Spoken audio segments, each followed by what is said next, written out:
L'association des camionneurs donne 5 jours à l'État pour répondre favorablement à leurs réclamations, la réhabilitation de la RN2. Les camionneurs ont effectué une descente pour manifester dans les rues ce jour avant de reprendre leurs activités habituelles. La grève reprendra dans la mesure où les dirigeants ne donnent pas suite à leurs demandes. Les retraités malgaches subissent des contraintes mensuelles face au retard récurrent du paiement de leurs pensions et les pensions trimestrielles octroyées par la CNAPS ne répondent désormais plus aux besoins des retraités face à l'inflation. Les requêtes adressées au président de la République n'ont obtenu aucun retour. À la une des actualités internationales en Allemagne, Christine Lambrecht, la ministre allemande de la Défense, a déposé sa démission ce jour après une série de gaffes, notamment en lien avec la guerre en Ukraine. Elle démissionne au moment où Berlin est de nouveau pressé d'accroître son soutien militaire à l'Ukraine avec des chars.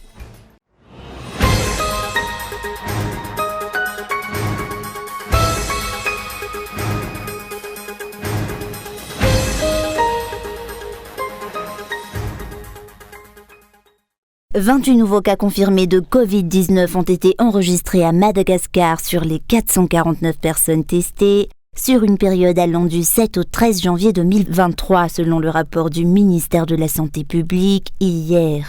Les 20 nouveaux cas recensés proviennent de la région Analamang.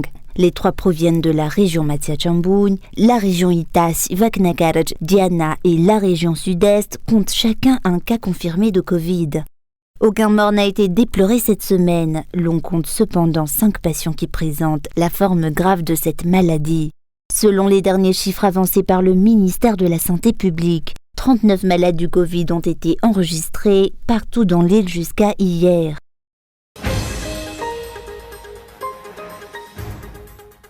Les requêtes adressées au président de la République n'ont obtenu aucun retour de sa part jusqu'à ce jour, déplore le SSM, Solidarité syndicale de Madagascar. Parmi ces demandes figurent l'application du salaire minimum et la résolution des problèmes liés au retard de paiement des salaires et des pensions. Les retraités malgaches subissent des contraintes mensuelles face au retard de paiement de leurs pensions. Ils se sentent délaissés face à l'inertie du régime actuel. Les pensions trimestrielles octroyées par la CNAPS, quant à elles, ne répondent désormais plus aux besoins des retraités face à l'inflation. Ce qui est triste dans cette affaire, c'est que les retraités et les compagnies pétrolières doivent tous deux être payés par l'État, mais les compagnies pétrolières ont bénéficié d'une nouvelle source de revenus permettant de leur rétribuer. Le mode de paiement a même été défini clairement dans la loi de finances. Pourquoi le cas des retraités n'a même pas été évoqué? C'est ce qui nous afflige le plus dans cette situation. La lettre envoyée par la Solidarité syndicale de Madagascar en date du 5 décembre 2022 à l'intention du président de la République n'a obtenu aucune réponse. 13 points ont été notifiés dans cette doléance portant essentiellement sur les retards de paiement des salaires, des rémunérations et des pensions.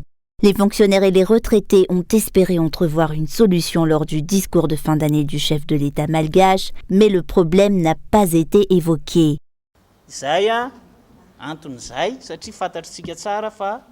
Nous savons pertinemment que les travailleurs et les citoyens passent tous par des moments difficiles. Il est ainsi juste et nécessaire de faire de l'être humain une priorité. Jusqu'ici, aucune réponse favorable n'a été mise, ne serait-ce que pour un seul point des requêtes que nous lui avons soumis. Certains points sont définis par la loi, mais je ne l'évoquerai pas ici. Nous attendons d'abord. Une fois le délai mentionné par la loi expiré, nous verrons la suite des événements.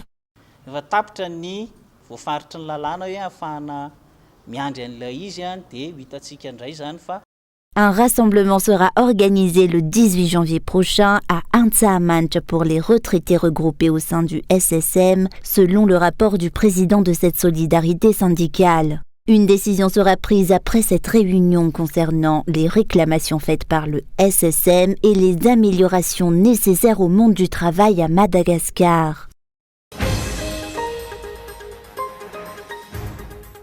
L'association des camionneurs donne 5 jours à l'État pour répondre favorablement à leurs réclamations, la réhabilitation de la RN2.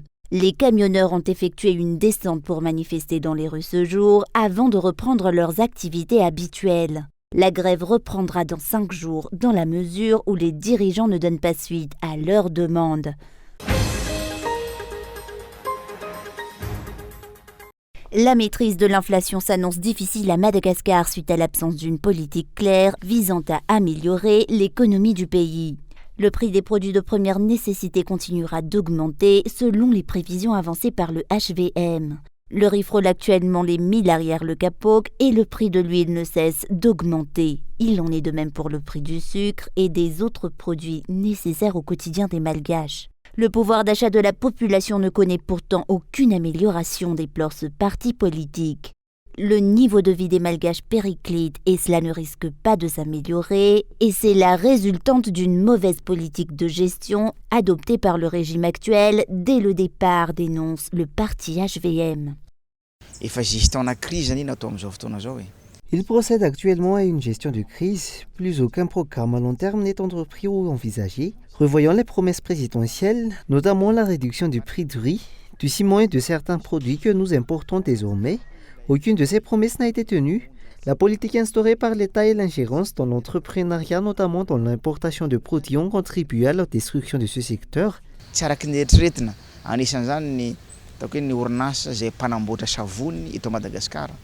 De nombreux pays se sont préparés à faire face à la crise générée par le Covid-19. Ils ont aussi instauré une politique visant à pallier les mauvaises répercussions de cette crise sanitaire et face à la guerre russo-ukrainienne. La Grande Deal, quant à elle, s'est appliquée à augmenter les taxes et les impôts des entreprises privées, déplore le secrétaire général du HVM, ce qui a généré un déséquilibre entre l'importation et l'exportation à Madagascar. Ce serait l'une des origines de la dépréciation de l'ariary, selon les explications. La dépréciation de l'ariary par rapport à l'euro et le dollar est un fait. Comment un pays qui ne dispose d'aucune réserve pourrait-il s'imposer sur le marché boursier? Ce n'est plus possible. La régularisation et la maîtrise des devises ne sont désormais plus réalisables. Nous n'avons instauré aucune politique claire pour soutenir nos agriculteurs. Quel espoir reste-t-il donc à ces producteurs? Rien. Aucune infrastructure y afférente n'a été instaurée. Il n'y a eu ni construction de barrages, ni octroi d'engrais ou de semences. Il n'y a eu aucune forme d'allègement, ne serait-ce qu'une majorisation des taxes pour les provendes ou autres. Il sera difficile pour l'État et difficile pour la population de trouver une solution pérenne à ce problème. L'autosuffisance alimentaire à Madagascar fait certes partie des promesses du président de la République actuelle, mais cela se limite à un simple discours selon les explications reçues. Aucune forme d'assistance n'est opérée pour un accès plus simple aux semences et aux engrais nécessaires aux agriculteurs locaux. Aucune assistance technique n'est observée pour la promotion de l'agriculture à Madagascar, aucune construction de barrages hydrauliques ou autres infrastructures indispensables. Suite à la non-assistance de l'État à travers le ministère de l'Agriculture et de l'Élevage, la production agricole malgache n'a pas évolué. C'est la recrudescence de l'insécurité, des vols de récolte et des bovidés qui est observée. Jusqu'à ce jour, aucune suite n'a été donnée à la demande de pluie artificielle faite par les agriculteurs de la région Alochamangour, un des greniers à riz de Madagascar.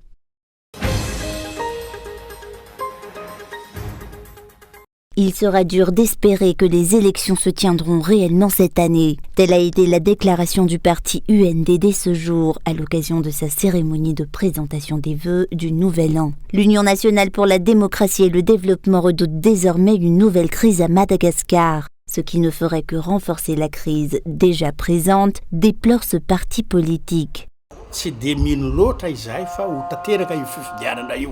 Nous doutons que les élections se tiennent réellement cette année. Ce n'est pas parce que nous ne le souhaitons pas, mais les réalités autour des élections témoignent clairement que cela s'annonce difficile à réaliser, notamment pour des raisons financières. Nous savons pertinemment que Madagascar ne peut pas financer seul les élections présidentielles. Les partenaires ont toujours contribué, notamment l'Union européenne. Or, de nombreux points sont rigoureusement critiqués par l'Union européenne dans le cadre de la mise en œuvre des élections. C'est le facteur principal qui alimente actuellement nos doutes concernant la tenue des élections cette année.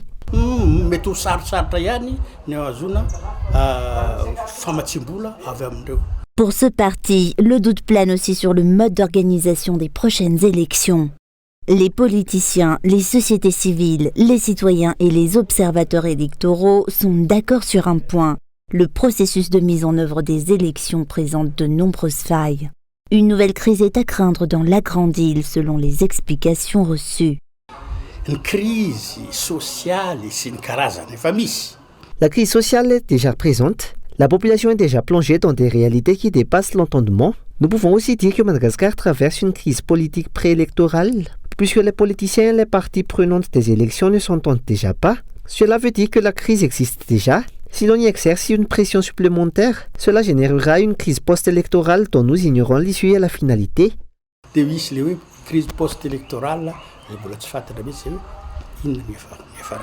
L'ultime décision reviendra à la HCC, la Haute Cour constitutionnelle, selon les explications. La question se pose de savoir si le mandat du président de la République en exercice prendra fin ou non et quelles seront les conséquences à prévoir pour Madagascar. 600 candidats au concours d'agents de police municipale et de pompiers ont effectué une visite médicale à Nouspajan à ce jour. Le but de la consultation étant de contrôler l'état de santé, notamment les capacités physiques de chaque aspirant. C'est une étape obligatoire du recrutement. Dans le cadre de cette nouvelle vague, 200 agents de police municipale et 100 pompiers seront retenus par la commune urbaine d'Antananarivo.